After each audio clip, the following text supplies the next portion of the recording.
So for the next 30 minutes, we're going to talk about human first.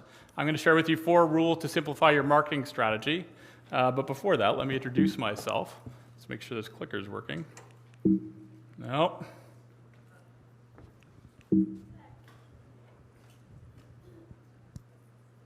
Should I launch the shirt gun again? See if it, oh, no. Nope. Okay, so while they sort that out, my name is Cameron Uganic. I'm the Senior Director of Growth Marketing at HootSuite. I've got kind of a meta job in that I run social marketing for a social marketing company. But one of my favorite things is to share what we learn as a team at HootSuite, but also share what we learned from all the clients that we have around the world with groups like you. So that's what I want to do for the next 30 minutes. Before I start, I've got a question for you. How many people have heard of HootSuite before you saw my holy shit? So that's like 100%. That's great. How many people use HootSuite? Okay, there's one. Oh, you got it? Who else? Who else? One for you. Okay, so don't fear. We have more gifts for people. So I want to make this the most social of all the presentations. So I encourage all of you to use the hashtag, I think it's DSPhilly, right? And if you use @HootsCommunity and tweet, take a photo, you can Instagram your favorite takeaway from today's talk. At the end of the talk, my colleagues, Alicia and Colton, will pick 2 winners for a swag bag. So anything you like, anything that kind of moves you, anything at all. You can even retweet from HootSuite community. So as long as it's got HootSuite in it and the hashtag DSPhilly, you're good to go. Okay, now we're going backwards. Okay, all right. Let's start with a travel story. It's my first time in Philadelphia. My colleagues from Vancouver, we've been totally impressed with this city. It's an amazing gem. You guys should talk about it more, how awesome it is. But before I left Vancouver last week, I asked my Facebook friends, what should I do? Where should I eat? How many people have used this Facebook recommendation tool? It's awesome. And so within hours, I get all kinds of lists of places to eat, whether it should be Pat's or whether it should be Gino's. Some debates go on. And then I take this idea of getting information from my peers to the next level, and we go to Airbnb, and Airbnb hooks me up with another person and a place to stay here. And we all know the success of Airbnb and the hypergrowth they've had, but what I want to be able to share today is where I think their success lies.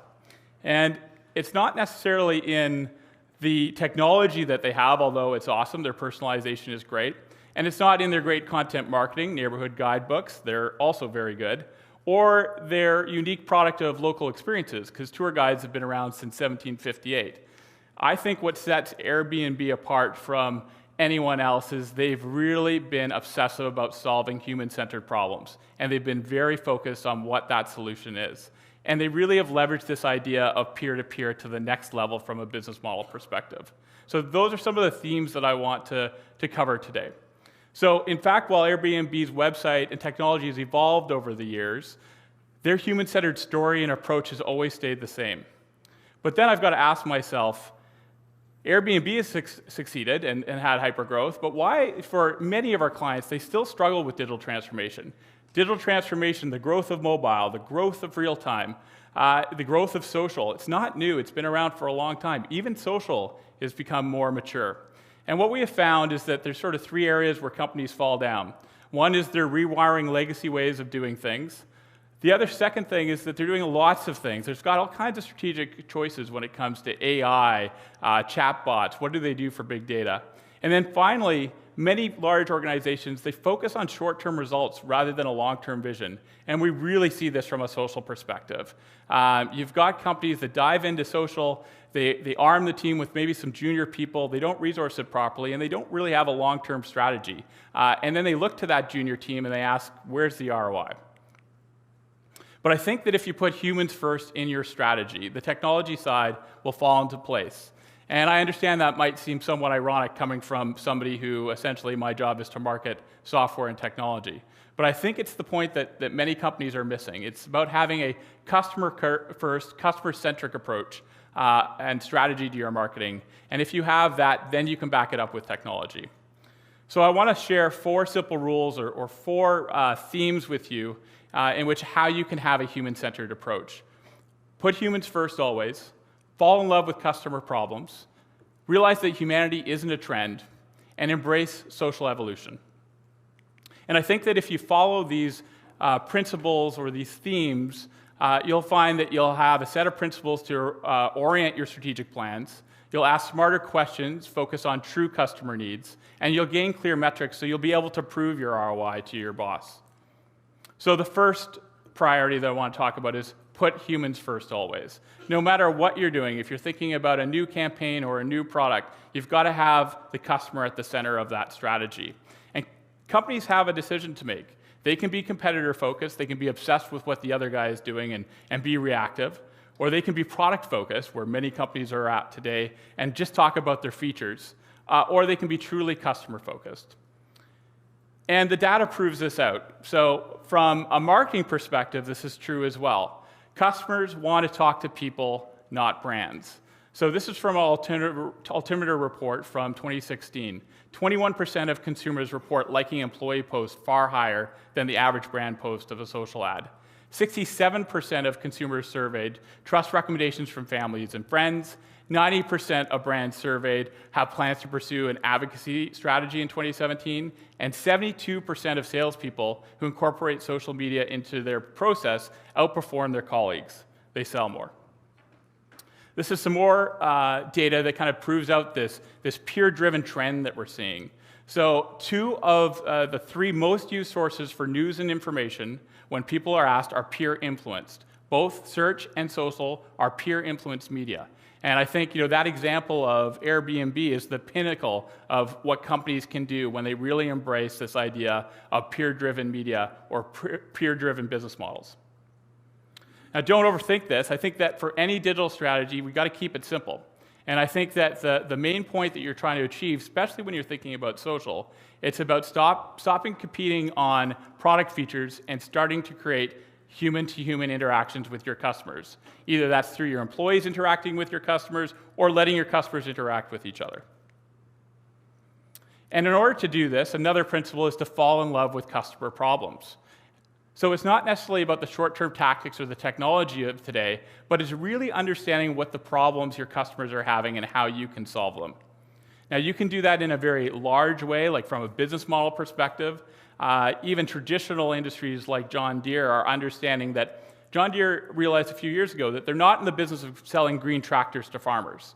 They're in the business of improving outcomes for farmers. And once they take that slant, that view of their business, that gets them into big data, that gets them into offering strategic services, that gets them into a whole different ballgame than just selling the equipment. But that's a really broad sort of business strategy way of looking at it. As marketers, I think that when we think about our content marketing strategies and our inbound strategies, we just need to always be obsessed with solving customer problems. So at HootSuite, we launched a year ago a courseware called HootSuite Academy. And it's free courseware for anyone to sign up. You could sign up today. We have a social marketing course, and we have a HootSuite product course as well, and we have a paid social course coming up. And that was just looking at our customers from an enterprise perspective. Large enterprises were having issues with finding the right talent in order to manage their social media accounts. And for the social practitioners out there that we were talking to every day, they really needed help to keep up on their game because social is moving very quickly. So that's an example of taking content marketing to the nth degree and really almost creating a product to help solve a new customer problem in the area that we're working on. Next is humanity isn't a trend. This shouldn't be news. Hopefully we're not a trend. Hopefully we'll be around for a long time. But technology comes and goes. But there's some human sort of motivators that marketers can tap in, and those are always the same. So chatbots, VR campaigns, new lead gen tricks, it's easy to be distracted by short-term wins. But winning strategies focus on universal customer needs. And the way that we've categorized them are these 4 areas: listening and empathy, relationships, building relationships with your customers and allowing them to build relationships with themselves, social belonging and community, and then finally trust and security. And those are all wrapped around the customer at the center. So I want to take you through some real-world examples of how you can use these 4 universal human needs in your marketing. Let's start with listening and empathy. Hear the good, the bad, and the funny.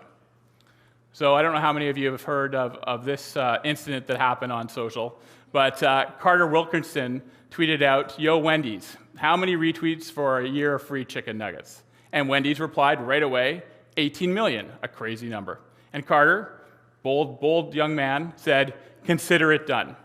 So many of you probably had heard of this story, and Wendy's actually followed through, and he did get the 18 million, and they did give him free chicken nuggets for a year. Don't know why you want that, but Carter did want that. But I think behind that is the important part for marketers. I think a lot of people listen to that story, and they don't realize that for Wendy's to be able to do that, they had to have a pretty robust listening strategy behind that. They needed to have a platform to help them, and they needed processes to help them to make sure that they're listening to what their customers are talking to them, because they would have a high volume of people tweeting at them. And then they needed to empower their frontline social practitioners to be able to respond to them, and to be able to respond to them in a very human way. Right? This isn't marketing speak. This is just two people talking almost. And so I think that is the key to doing social well. And I think that that's an area that still a lot of large organizations are still getting wrong. They're missing the fact that social is a two-way dialogue, and the listening is probably the most important part. Listening to your prospects, listening what they're saying about you, listening what they're saying about the industry, listening what they're saying about your competitors, and then engage in that conversation. This is an example from HootSuite. A couple of years ago, we were launching a new UI. And for any of you who have used HootSuite a couple of years ago, you know it wasn't the prettiest thing. And we would get all kinds of feedback on that. And so when we sat in a room and we decided, how would we launch this? We decided we wanted to be just really honest about the fact that we knew there was a problem in the past, we're listening to you, and we solved it. So I want to play a video for you that we launched as part of the campaign. So if you guys can play that.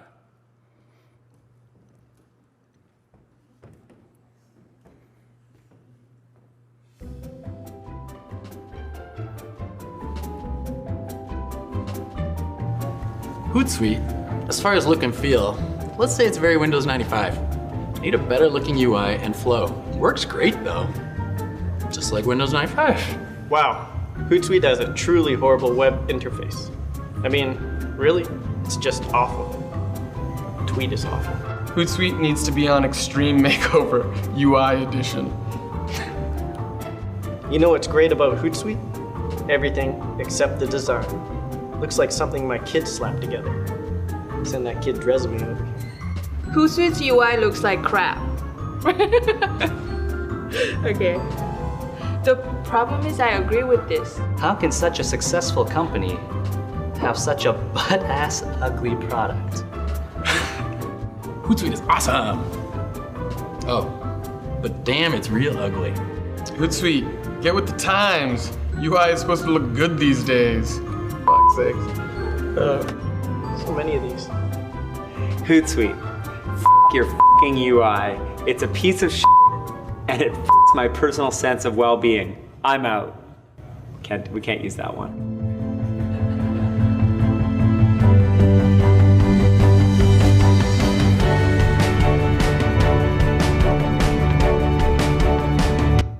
Okay, so I'll spare the rest of the video, but that video garnered over 100,000 views, no media dollars spent, and we got in all kinds of marketing press because we told the truth, and we spoke the way that our customers spoke. So I think that's an example of, that didn't cost a lot of money. Those are real product designers, they're not actors, and it's an example of how you really can have that connection with your customers at scale. So we reached 100,000 people, and it feels like you're talking directly to HootSuite. You see there's people behind that software. And I also think the most important point is that we were showing that we heard you. You tweeted out, and we listened to you. We heard you, and it impacted change. And if you're going to listen to people, that really leads to my next point about building relationships. So talking to customers one-to-one. And one of my favorite examples from the last year and a half is Accor Hotels. Accor Hotels, for those that don't know, is a large sort of multi-brand hotel company. They own the Fairmont brand and many others. So they have 4,000 hotels around the world, 240,000 employees, 5 continents. And they really embraced this idea of empowering their workforce to use social on their behalf. So it's not just about the branded handles of at Fairmont, whatever city, it's about that local concierge, Bob the concierge at Fairmont, or whoever runs the front line, or whoever runs housekeeping. So we worked with them to create the social desk. And that empowered all those employees to be able to tweet directly and interact directly with their guests. And the results were very impressive for the first year. It gave everyone the opportunity to engage with prospective, current, and returned guests. It had a 6 times audience growth, so they reached 27 million people in 1 year. And they're working towards rolling this out to the majority of their employees, 240,000 employees around the world. So it's not about the brand talking about social, it's about empowering all your employees to talk to other humans on social. Another example that I wanted to share, because obviously that's a big deployment that does cost money, is a smaller idea that we did just a few months ago. So Charles is on our team, he's in our professional services team. We got him to screencast. What does a beginner need to know to use HootSuite for the first time? We put that up on YouTube, 11,000 views in 1 month. Again, it's an example of having a personal touch to teaching you HootSuite. And once you build relationships, obviously you're going to start forming communities. So you really need to be thinking about building communities, not necessarily products. And again, in our early years, our brand ambassador program was really critical. So our brand ambassador program is a program that we set up at the very early stages of HootSuite when we didn't have any budget. And basically that was going out and listening on social and finding fans in whatever city or whatever country they were in, and then starting to engage with them and invite them into a program that was mutually beneficial. So they get access to our products. Sometimes that access is free. They get access to beta. They get access to our staff. And what we ask of them is that they tell the HootSuite story in their community. And it was a real key to our success was this brand ambassador program. Another brand that I think is doing good work is Herschel. How many people have heard of Herschel? They're a bag company, yeah. So they're a Vancouver company as well. One reason why I like to talk about them, but they did a great job in terms of creating an Instagram community around the hashtag well-traveled. And so on the hashtag well-traveled, they have now thousands and thousands of photos from their customers that are staged much like this. Their customers in a beautiful place, the backpack showing. And not only does that help them, obviously, with earned media and to get the reach of their brand around the world, but then those individual Herschel fans can connect with each other with the hashtag. I think it's a really simple example of how you can start building a community without a lot of dollars, without a lot of budget. And the other interesting thing that Herschel did was it was important for them, as this quote says, to build a brand following before they launched social. So they went to trade shows and they built a bit of a fan following around their products before they turned on their social channels. And I thought that was interesting and probably a big part of their success. The fourth area in terms of these human motivators is trust and security. Let your people lead the way. The example that I gave of the hotel company is very much like this in terms of if you're going to give people the ability to tweet out, you're going to have to trust them. And what we found is that for HootSuite and for our customers, when you do that, good things happen. That actually people are quite smart about how they use social. And you don't really have a choice, because to sell things today, you need to build trust. The old tricks aren't fooling anyone. People are skipping the ads if they're even watching TV to begin with. So the used car salesman approach or the broadcast approach just doesn't work anymore, and I'm sure that you've heard that all throughout today. So how do you build that trust? This is more data around public trust. It's actually quite fascinating. This is a comparison of 2016, I believe, to 2017. And yeah, that's what it is. So the white is how trustful how much do you trust a certain institution? So the first one is government, the second one is media, then it's business and NGOs. And so you see that decline in media, 48 to 43 in 1 year. And this is from Edelman's Trust Barometer that they run every year. So basically, people are not trusting institutions anymore. So with old institutions failing them, people are turning to a familiar source. And by this image, you can see that's people with mustaches. So interesting trend that you might want to catch on to. No, they're reaching out to each other. And the data is showing that out as well. So when people are asking who's a credible expert, it's hard to see this, but the one in the black there is a person like you. So that stacks up at 60% against an academic expert and a technical expert. So people are saying that they trust people like them as much as they trust an academic expert or a technical expert. I think this is a major shift in terms of where consumers are going and society is going, in terms of not only do they have the ability to get the opinions of their peers, as you can see in that very quick post I sent on Facebook before I came to Philadelphia, but that's what they're yearning for. They want to hear from people like them. So businesses that succeed put their people, employees, advocates, customer communities, and online influencers at the center of their marketing strategy. And if you haven't tweeted yet, this might be a good slide for you to take a photo of and tweet so you can win swag. Hint, hint. So, how do you rebuild trust? How do you take advantage of what's happening in terms of the shift away from institutions? Build an employee advocacy into your strategy. Get your CEO or your executives on social so they lead from the top. Listen and talk to customers in real time, like you saw with the Wendy examples. These are all ways in which you can start rebuilding trust with your consumers. And Hootsuite has solutions all across the 4 areas that I shared with you. So that's the last of the pitch. Embrace social evolution, the final pillar that I wanted to talk about today. So human nature stays the same. Those motivators that I just went through, those are always the same. But people's behaviors do change in terms of how they use technology, and they're changing very quickly. And it's our job as marketers to accept that these are happening and to take advantage of these shifting behaviors. So I want to share some examples of that. One of the major shifts that we're seeing is that there's a move away against intent-based marketing. So in the last decade, it was all about winning the robot hearts of Google bots, and I'm sure that many of us in the room have spent many hours of trying to solve this problem. But what we're finding is that people are moving towards social for discovery in terms of products. So the brands that will win in the next decade will focus on winning the social feed. And that's not just at the intent level of a customer journey. That's happening very early on when somebody's trying to consider what they want to do. They're out there on social, they're doing some research on social, they're asking their peers. And so the brands that are going to win in the next decade are ones that win at that social side of discovery. This stat is showing that the percentage of internet users who use social networks to research products is at 37% and growing. I was in Mexico City a few months ago presenting there, and this is another interesting stat. So this is the percentage of people who say they mainly use the following when researching brands. And you'll see for Latin America, it's 57% saying they mainly use social media over search when they do product research. So this is definitely a trend to watch, and means that you need to be investing in social and owning that social discovery.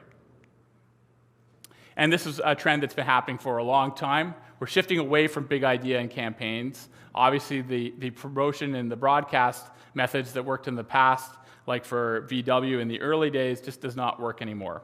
And what big brands are moving towards is building experiences and relationships. They're turning to relationship-building platforms like Instagram and Facebook Messenger and Kik and Slack and Snapchat and WhatsApp.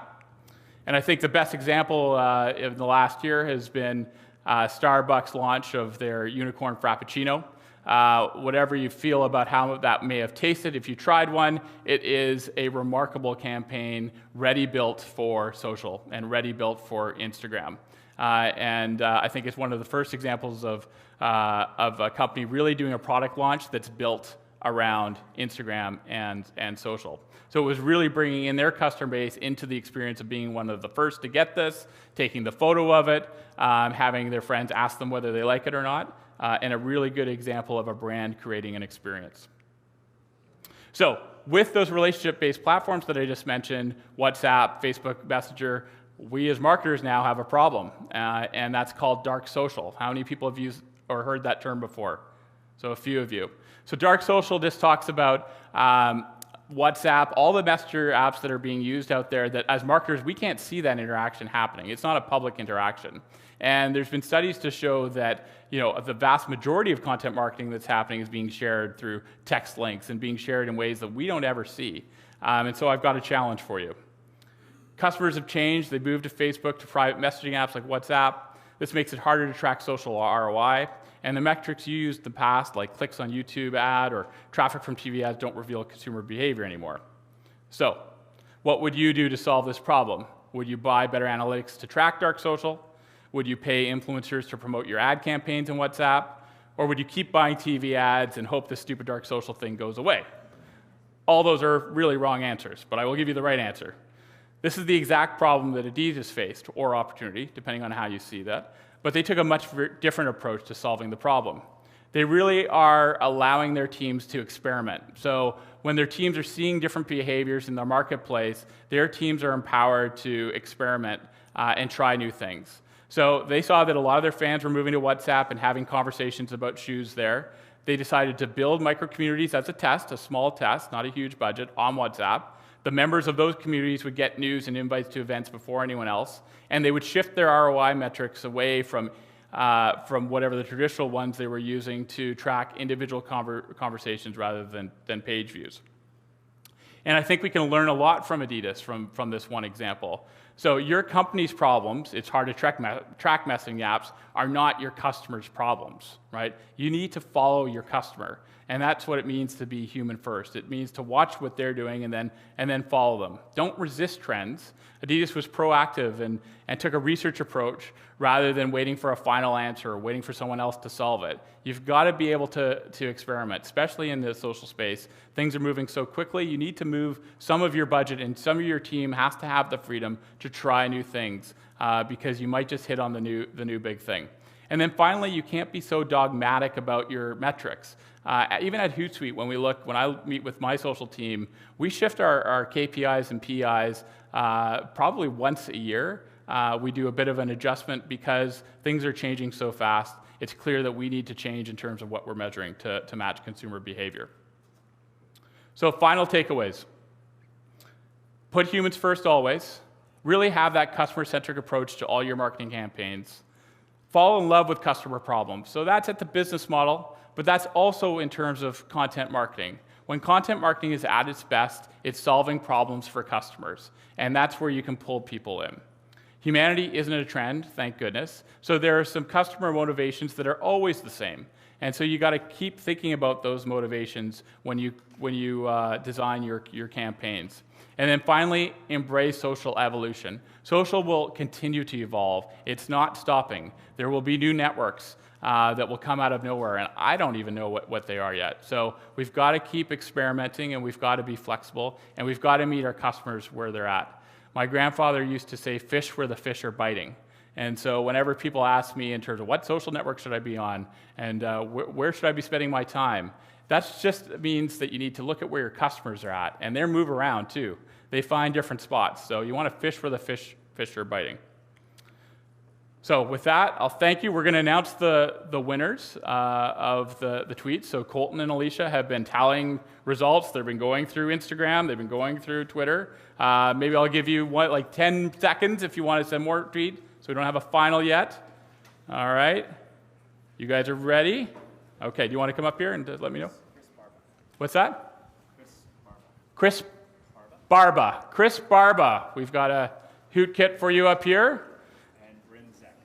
And Bryn Zek. So if you want to come up, we've got some swag packs for you. Thank you, everyone, for your time, and I hope to see you later at the reception.